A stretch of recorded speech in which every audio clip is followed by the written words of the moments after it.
"That was my cutlet," shouted 11-year-old dark-haired Ethan, grabbing his sister by the ear. He wasn't noble at all. He had hated his sister Jessica since the day she was born. Ethan was convinced that their mother had betrayed their father, cheating on him with some random traveler and giving birth to this 16-year-old blonde local nymph. The boy had no problem directing all his bitterness at Jessica, his frail, sickly sister, whom he enjoyed tormenting. No one at school knew about this. Ethan ordered his sister to keep her mouth shut. He explained that if people found out, they could be taken away from their mother and sent to an orphanage. Jessica wouldn't have minded going there. At least she would have been fed properly. But when Ethan heard her opinion, he beat her severely. He was fine with his life at home, small as it was. No one stopped him from partying with friends and stealing from the neighbors.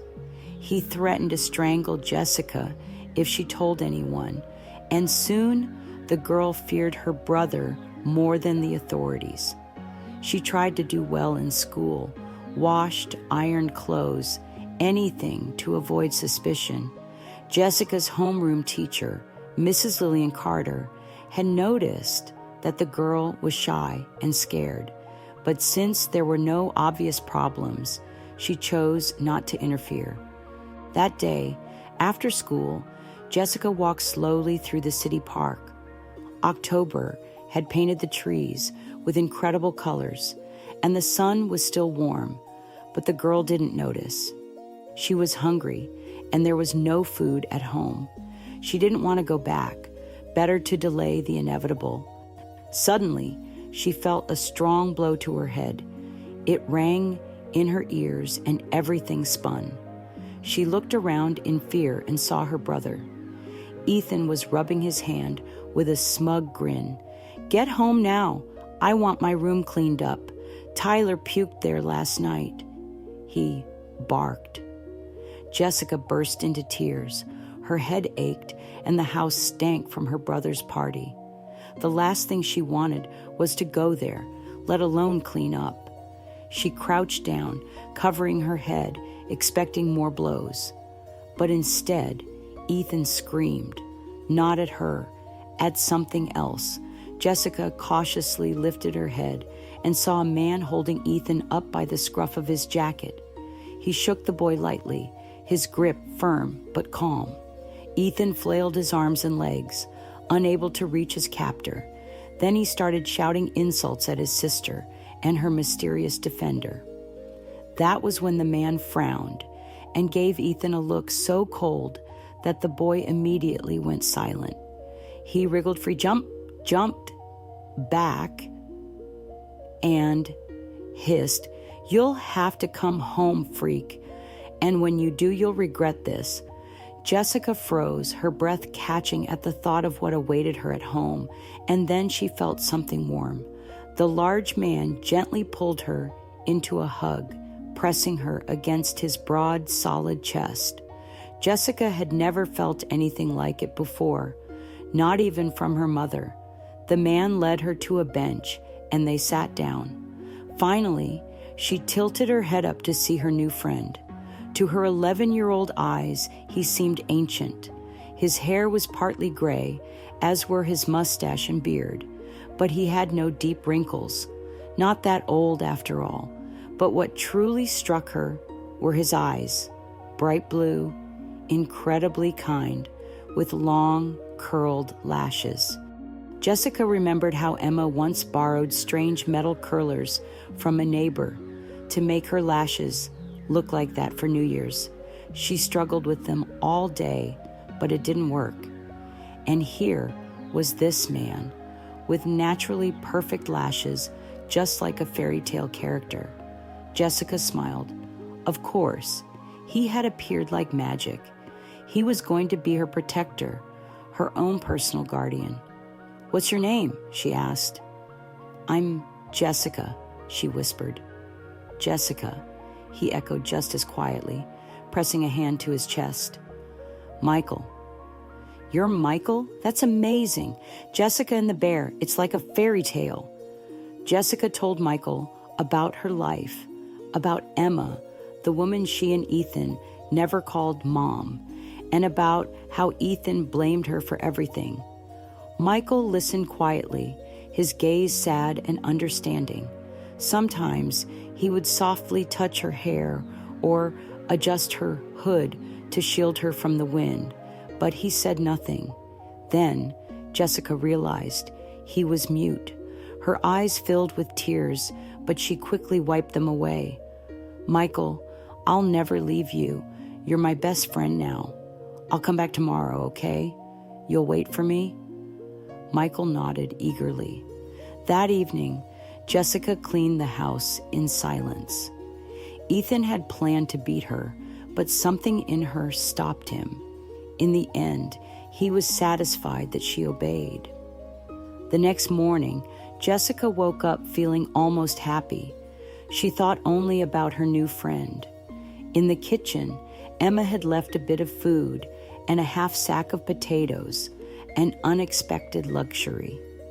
Jessica ran to the park after school. From a distance, she saw Michael sitting on the same bench. With a delighted squeal, she threw herself into his arms. Michael smiled silently, gently cradling the girl's head like the most precious thing in the world. From then on, they met every day. Jessica did her homework on the bench, while Michael watched with admiration. Sometimes he hummed approvingly. One day, she arrived late and saw 2 policemen trying to take Michael away. She panicked. "Daddy," she suddenly screamed, "what are you doing to my dad?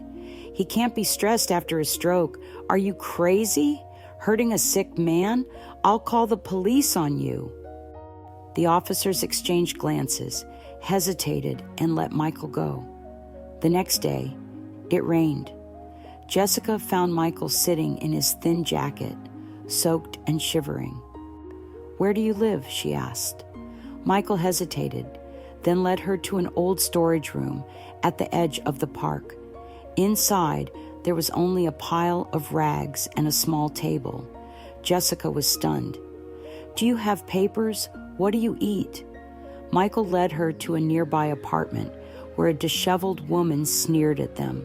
"I fed and clothed him all my life. Want to take him in, little girl? Go ahead." Michael trembled and ran outside. Jessica ran after him. "Don't be afraid, Michael. I just need to grow up a little. When I finish school, I'll get a job and take you away. Just don't disappear." That night, she struck a deal with Mrs. Rachel, an old widow. In exchange for cleaning her house, Jessica got warm clothes for Michael. As winter came, Jessica started visiting Michael in his tiny storage room. She decorated it, putting up pictures from magazines and even drawing a portrait of them together. Michael wept when she taped it to the wall. Everything was going well until the police came. Jessica and Ethan were taken to an orphanage. As she was dragged away, she turned back to see Michael whispering, "I will wait." Years passed. Jessica returned to find Michael, older, frailer, but still waiting. Now their home was warm and full of love. Jessica married Daniel, and they had a son, Luke, who adored his Uncle Michael. Michael, once lost and abandoned, became the heart of their home, the guardian of their family. And every night, as they sat together on the porch, Jessica knew she had saved him, and he had saved her too, and he had saved her too. In ways she hadn't realized at first, Misha had given her a second chance at love, at family, at believing in happiness again. When she had found him that cold night, trembling and alone, she had thought she was rescuing him. But in truth, he had been the one to heal her heart, to remind her that kindness and love could mend even the deepest wounds. Years passed, and their home remained filled with laughter, warmth, and the quiet understanding that comes from an unbreakable bond. Maxim grew into a strong, compassionate young man, carrying the lessons of love and resilience that Misha had taught him. And though time eventually caught up with Misha, his presence never truly faded. It lived on in their hearts, in the memories of soft paws on wooden floors, in the warmth of a friend who had once been lost but was never truly gone. Because love, once given freely, never really leaves. It stays, forever shaping those who choose to embrace it.